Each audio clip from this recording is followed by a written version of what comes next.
తీవ్రంగా ఖండిస్తుంది. ఇది ఒక రాష్ట్రంలో ఒక అత్యంత విచారకరమైనటువంటి సంఘటన ఇది.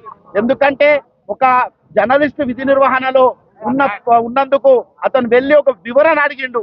ఏదో మోహన్ బాబును ఏదో ఇంకా వేరే అడగలే, వివరణ ఇవ్వండి ఆ కుటుంబంలో నెలకొన్న కలహాల మీద.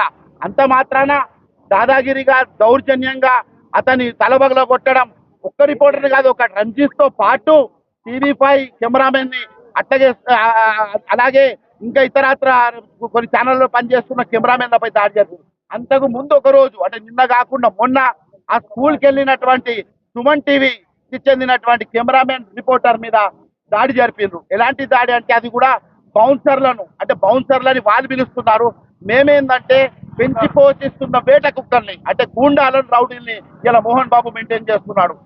అవన్నీ పోలీసులకు కనిపించట్లేవా? ఈ పోలీసులకి ఏం చేస్తున్నారు? అతన్ని అట్లాగే వదిలిపెడితే రేపు సమాజానికి ప్రజలకి అందరికీ కష్టమే. ఎందుకంటే అతన్ని మతి భ్రమించి ఉన్నాడు. ఆ మతి భ్రమించి అతను ఏ క్షణం ఎవరికి ఏం చేస్తాడో తెలియదు. ఒక జర్నలిస్ట్నే తల మీద బాధిండు అంటే సామాన్య ప్రజల పరిస్థితి ఏంది?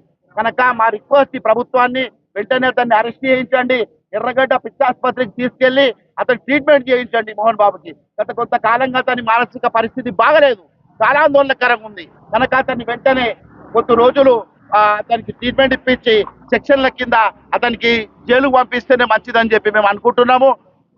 మేము క్షమాపణ అవసరమే లేదు, మాకు అట్లాంటి వాళ్ళతో పట్టించుకోం. మాకు కావాలి అతని మీద చర్య. ఏదో సెక్షన్ల కింద కేసు పెట్టినాం 2-3 అంటున్నారు, అవి సరిపోవు.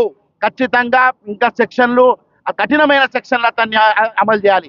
చిన్న తప్పులు చేస్తే హైదరాబాద్ లో మీరు కోటా చట్టం కింద దాని కింద అమాయకుల్ని మీరు ఇరికిస్తున్నారే. మరి ఇంత జనంలో ఇవాళ ఈ రాష్ట్రంలోనే కాదు దేశంలోనే ఇది ఇవాళ ఈ సంఘటన నిన్నది సంచలనం సృష్టించింది, దేశంలో చర్చనీయాంశమైంది. దీనిపై మీరు ఎలా స్పందిస్తారో నిరూపించుకోవాలి ప్రభుత్వం, పోలీసులు అని చెప్పి మేము డిమాండ్ చేస్తున్నాం. ఒకవేళ ఏమాత్రం పోలీసుల నిర్లక్ష్యం జరిగినా అతన్ని అరెస్టు చేయకపోతే ఖచ్చితంగా మేము డీజీపీ ఆఫీస్ ముందు కూడా ధర్నాకు ఆందోళనకు పూనుకుంటామని చెప్పి కూడా ఈ సందర్భంగా హెచ్చరిస్తున్నాం.